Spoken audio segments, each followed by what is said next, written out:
Martin Paes ketagihan terapi bekal. Sandy Walsh si paling antusias di skuad Garuda. FIFA tingkatkan mental Sintayong. Simak informasi selengkapnya hanya di Garuda Space Update.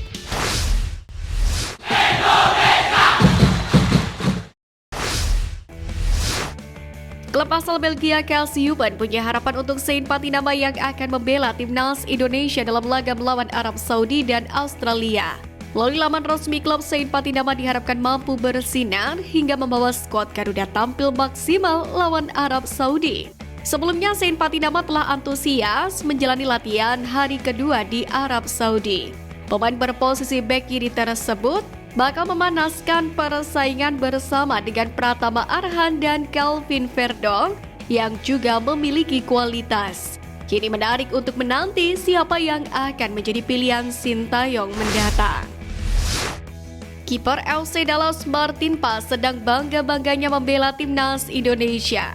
Meski belum bisa dimainkan melawan Arab Saudi, Martin Paes tetap serius menjalani semua sesi latihan yang diberikan pelatih kiper timnas Indonesia. Saking senangnya dipanggil timnas Indonesia, Martin Paes mengunggah feed di akun Instagramnya. Bahkan dikutip dari akun Instagram @garuda.letsgo.id, kiper yang mengaku berasal dari Kediri tersebut ketagihan terapi bekal. Di sisi lain, Elkan Bagot seakan melupakan skuad Garuda. Sejak akhir Mei 2024 atau bangkit dari panggilan timnas Indonesia U23, Bagot menghapus bendera Indonesia di bio Instagramnya. Bahkan bek jangkung itu juga mengunfollow pelatih timnas Indonesia Sintayong. Sederet fakta di atas pun menunjukkan ada yang tak beres antara Elkan Bagot dengan pelatih Sintayong timnas Indonesia. Bek kanan timnas Indonesia Sandy Walsh antusias menatap putaran ketiga kualifikasi Piala Dunia 2026 zona Asia. Hal itu membuatnya cukup menikmati pola latihan dari tim pelatih. Melalui Instagram pribadinya, Sandy Walsh menegaskan timnas Indonesia harus bisa menampilkan performa terbaik dalam laga nanti agar dapat mencuri poin. Jadi, timnya menyiapkan diri dengan sebaik mungkin dengan maksimal waktu yang ada. Pemain Kavi Backland itu pun mengaku selalu bahagia saat dapat kembali membela tim merah putih. Hal itu mendorong Sandy Walsh untuk berusaha memberikan kontribusi terbaik saat turun laga. Sementara itu, pelatih timnas Indonesia Sintayong pun memastikan kondisi pemain tidak ada bermasalah sejauh ini. Namun persiapan agak sedikit terganggu dengan cuaca buruk di Arab Saudi. Pelatih timnas Indonesia Sintayong dipuji Federasi Sepak Bola Dunia atau FIFA setinggi langit jelang melawan Arab Saudi. Meski perbedaan kualitas menghantui, FIFA memuji pelatih asal Korea Selatan itu dengan menyebut STY sang pembuat sejarah selama 4 tahun menjadi pelatih timnas Indonesia. FIFA mengatakan julukan itu tidak disematkan begitu saja, tak lain karena dampak signifikan yang telah diberikan STY terhadap perkembangan sepak bola di tanah air, hingga peringkat FIFA tim merah putih melonjak drastis. Secara tidak langsung, pujian FIFA di atas bukan tidak mungkin bisa membuat mental Sintayong lebih meningkat lagi dan termotivasi saat melawan Arab Saudi nanti. Dalam wawancara dengan FIFA, Sintayong pun membeberkan target jangka panjangnya, yaitu membawa timnas Indonesia merangsek ke peringkat 100 dunia. Selain itu, target jangka pendeknya yaitu membawa skuad Garuda finish di posisi 3 atau 4 putaran ketiga, sehingga lolos ke putaran keempat kualifikasi Piala Dunia 2026 zona Asia. Kemudian ke babak playoff demi merebut tiket ke Piala Dunia 2026. Pelatih Rusia Valery Karpin menyoroti kondisi kandang Vietnam Stadion Baidin Hanoi. Hal ini disampaikan oleh Valery Karpin jelang laga antara Rusia versus Vietnam pada FIFA Matchday bulan ini. Pelatih Rusia ini berpendapat bahwa Stadion Baidin tak memiliki kualitas yang kurang baik.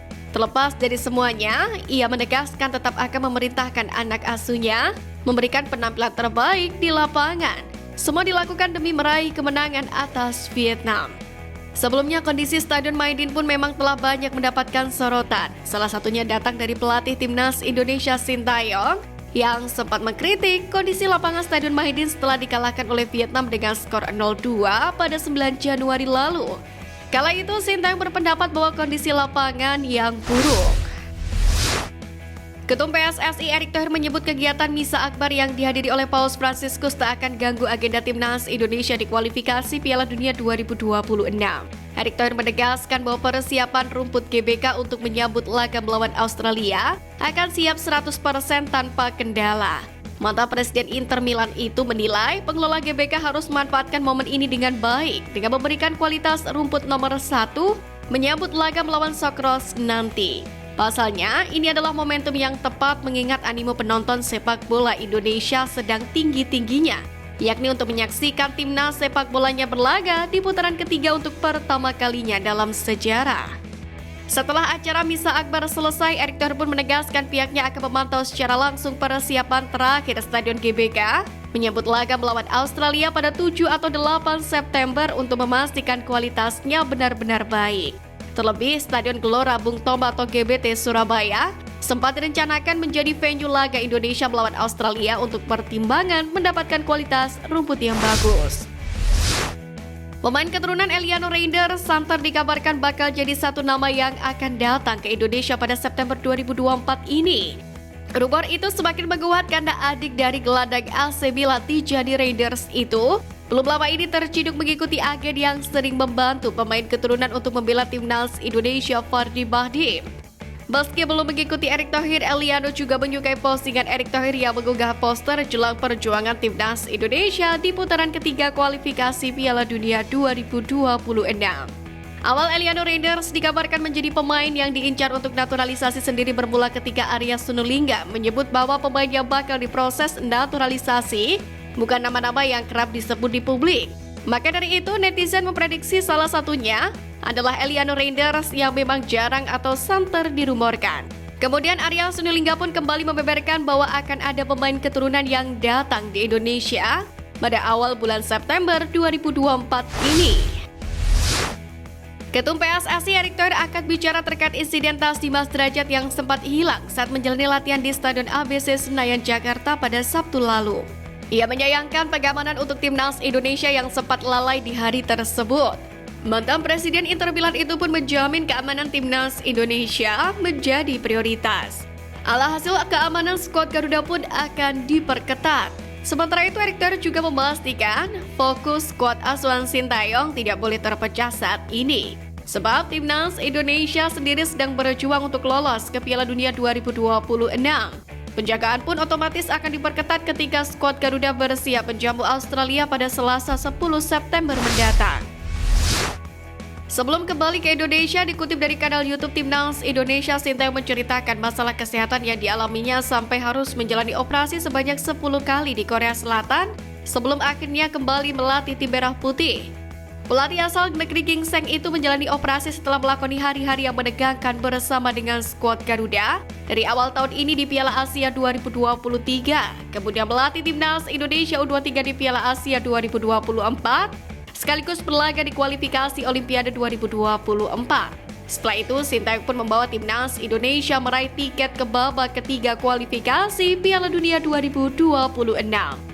Sintayong pun mengakui ada kelelahan yang terjadi pada dirinya dan mempengaruhi kesehatannya. Selepas itu, pelatih 53 tahun ini kembali merasakan gejala yang tidak beres pada dirinya pada putaran kedua kualifikasi Piala Dunia 2026. Sintayong pun akhirnya kembali ke Korea untuk menjalani operasi radang selaput dada. Sekian News Flash kali ini Sobat Garuda, mari terus dukung perjuangan timnas Indonesia. Nantikan News Flash edition dari Garuda Space selanjutnya. Terima kasih dan salam olahraga.